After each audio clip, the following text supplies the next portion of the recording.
Hi everyone, నేను మీ సత్య Santosh, SS realty advisor ఛానల్కి స్వాగతం. మార్కెట్లో investment analysis, advanced strategies and different time పీరియడ్లో ఎలా ఇన్వెస్ట్మెంట్ చేయాలి, ఎక్కడ ఇన్వెస్ట్మెంట్ చేయాలని చెప్పి నేను అడ్వైజర్ గైడెన్స్ అయితే ఇస్తూ ఉంటాను. నేను మార్కెట్లో ఇన్వెస్టర్స్ చేస్తున్న తప్పులు, ముఖ్యంగా అత్యంత తెలివైన వాళ్ళు అనుకునే IT employees, MNC employees, rich kids వాళ్ళ గురించి ఎప్పుడు కూడా నేను విమర్శిస్తాను, హెచ్చరిస్తూ ఉంటాను. కొంతమంది దీన్ని పాజిటివ్గా తీసుకోవచ్చు, కొంతమంది దీన్ని నెగిటివ్గా తీసుకోవచ్చు, ఇంకొంతమంది వాళ్ళకి నచ్చినట్టు వాళ్ళు తీసుకోవచ్చు. వాస్తవాలు చెప్పడం నా యొక్క ఇంట్రెస్ట్ కాబట్టి నేను చెప్తా ఉన్నాను. నేను చాలాసార్లు చెప్తా ఉంటాను, ఈరోజు ఇన్వెస్ట్మెంట్ ఎలా జరుగుతూ ఉంది అంటే కేవలం ఎమోషన్స్, ముఖ్యంగా గమనిస్తే నాకు వచ్చు, నాకు తెలుసు, నా డబ్బు, ఈ మైండ్ సెట్లో చాలామంది ఇన్వెస్ట్మెంట్ చేస్తూ ఉన్నారు. ఇది చాలా చాలా ప్రమాదకరం అని చెప్పి నేను చాలాసార్లు చెప్పాను. మరీ ముఖ్యంగా చదువుకున్న సాఫ్ట్వేర్ ఇంజనీర్ కన్నా చదువు రాని వాళ్ళు నయం అని చెప్పి నేను చాలాసార్లు చెప్తా ఉంటాను. ఈరోజు చాలామంది చూస్తూ ఉంటే ఎస్పెషల్ హైదరాబాద్ సంబంధించిన సాఫ్ట్వేర్ ఇంజనీర్స్ కానీ లేకపోతే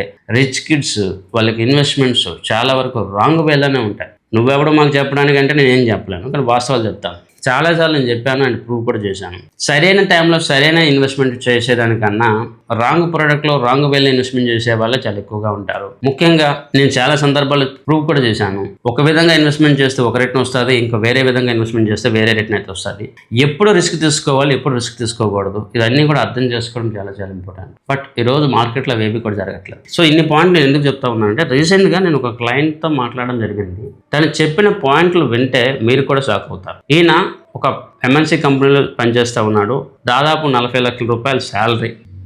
మాట్లాడితే నాకు అన్నీ తెలుసు, మాట్లాడితే నాకు అన్నీ తెలుసు అని అంటూ ఉన్నాడు. సరే, అవన్నీ పక్కన పెడితే మీరు ఏం చేశారు అని చెప్తే, బాచుపల్లి సంబంధించి ఒక ప్రాజెక్టులో, ఆ బిల్డర్ పేరు నేను చెప్పను, బాచుపల్లి ఏరియాలో ఒక బిల్డర్ సంబంధించిన ప్రాజెక్టులో 2 అపార్ట్మెంట్లు ప్రీ ఈఎంఐలో కొనుక్కున్నాను అని చెప్పాడు. 2 అపార్ట్మెంట్లు ప్రీ ఈఎంఐలో కొనుక్కున్నారు. ఎవరికైతే ప్రీ ఈఎంఐ తెలియదు నేను చెప్తాను. ప్రీ ఈఎంఐ అంటే ఏమీ లేదు, మీరు కన్స్ట్రక్షన్ అయినంత వరకు కూడా ఈఎంఐ పే చేయవలసిన అవసరం అయితే లేదు. కన్స్ట్రక్షన్ అయిన తర్వాత ఈఎంఐలు అయితే పే చేయాల్సి వస్తుంది, అంతే. దాంట్లో అడ్వాంటేజ్ డిసడ్వాంటేజ్ అంటూ ఏమీ లేదు, అదొక కాన్సెప్ట్ అనమాట. అవన్నీ పక్కన పెడితే మనం ఇక్కడ అర్థం చేసుకోవాల్సిన వాస్తవం ఏంటంటే, ఒక అపార్ట్మెంట్ మీరు కొంటున్నారంటే కేవలం రెసిడెన్షియల్ పర్పస్లో కొనుక్కోవాలని చెప్పి నేను చాలాసార్లు చెప్పాను. ఒకవేళ మీ దగ్గర బాగా డబ్బు ఎక్కువైపోతే ఒకవేళ కొనుక్కోవాలంటే ఒకటి కొనుక్కోవచ్చు, అది మార్కెట్ మీకు ఫేవర్గా ఉంటే కొనుక్కోవచ్చు, అది వేరే పాయింట్. లేదు మీ ప్రాపర్టీ మీ డబ్బు కాబట్టి కొనుక్కోవచ్చు, నేను కాదంటలేదు. లేదు లోన్లో కొనుక్కుంటున్నారంటే ఒకటి కొనుక్కోండి, అది కూడా మీ చాయిస్, మీ డబ్బు. బట్ 2 అపార్ట్మెంట్లు కొనుక్కోవాల్సిన అవసరం ఏముంది?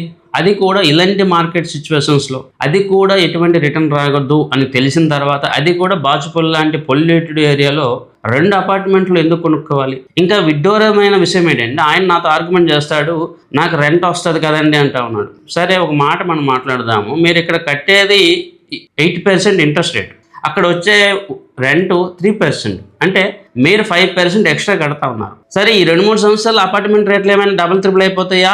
లేదు. 5 yearsలో ఏమైనా డబుల్ ట్రిపుల్ అవుతుందా? లేదు. ఎందుకంటే ఇప్పుడున్న వాల్యూ అలాంటిది. ఈ వాల్యూ మళ్ళీ మీకు ప్రాఫిట్ ఇవ్వాలంటే 3 నుంచి 4 సంవత్సరాల్లో ఒక 20-30% మాత్రమే వస్తుంది. అది కూడా మన వడ్డీ రేటుకి సరిపోతుంది. ఏ ప్రాతిపదికన, ఏ బెంచ్ మార్క్ బేస్డ్గా మీరు ఇది ఒక బెస్ట్ ఇన్వెస్ట్మెంట్ అని అనుకుంటా ఉన్నారని చెప్పి నేను తనకి క్వశ్చన్ చేశాను. అంతేకాకుండా అపార్ట్మెంట్ వాల్యూ నేను అక్కడే చూపించాను. అక్కడ వాళ్ళకి వచ్చే land UDS and construction cost ఇవన్నీ కలిపితే 50 లక్షలు 60 లక్షలు అయితే, ఆ అపార్ట్మెంట్కి తను పే చేసింది 2 కోట్ల రూపాయలు. అంత అగ్రెసివ్గా కొనుక్కోవాల్సిన అవసరం ఏముంది? ఇక్కడ మనం డిఫరెంట్ వేలో మనం ఆలోచన చేయాల్సిన అవసరం ఎంతైనా ఉంది. నేను మళ్ళీ చెప్తా ఉన్నాను, ఇది నా డబ్బు, నా ఇష్టం, నువ్వెవడో మాకు చెప్పాలి అంటే నేను ఏం చెప్పలేను. బట్ వెల్త్ క్రియేటర్స్ ఇలా ఎప్పుడు కూడా ఆలోచన చేయరు. వెల్త్ క్రియేటర్స్ చేసే పని ఇది కాదు. ఎస్, కొన్ని దగ్గరలో మనం ఒక ప్రాపర్టీ కొంటున్నాము, లోన్లో కొంటున్నాము, ఒక విల్లా కొంటాము, 1 కోటి రూపాయల విల్లాకి 10 లక్షల రూపాయలు అడ్వాన్స్ ఇస్తాము, లోన్ తెచ్చుకుని కొంటాము. ఒక 3 సంవత్సరాలు అయిన తర్వాత ఆ విల్లా 3 కోట్లు అయిపోయిందా, లేకపోతే అట్లీస్ట్ 2 కోట్లు అయ్యింది అనుకోండి. 3 సంవత్సరాల్లో డబుల్ అయితే అది అమ్మీగా మనకు ఒక 70 లక్షలు 80 లక్షల ప్రాఫిట్ వస్తుంది. అంటే మీరు 10 లక్షల రూపాయలు పెడితే దానికి 7 times రిటర్న్ అయితే వస్తూ ఉంది. అది స్ట్రాటజీ, దాని స్ట్రాటజీ అంటాము, దాని వెల్త్ క్రియేషన్ అంటాము. కానీ ఇదేంటిది?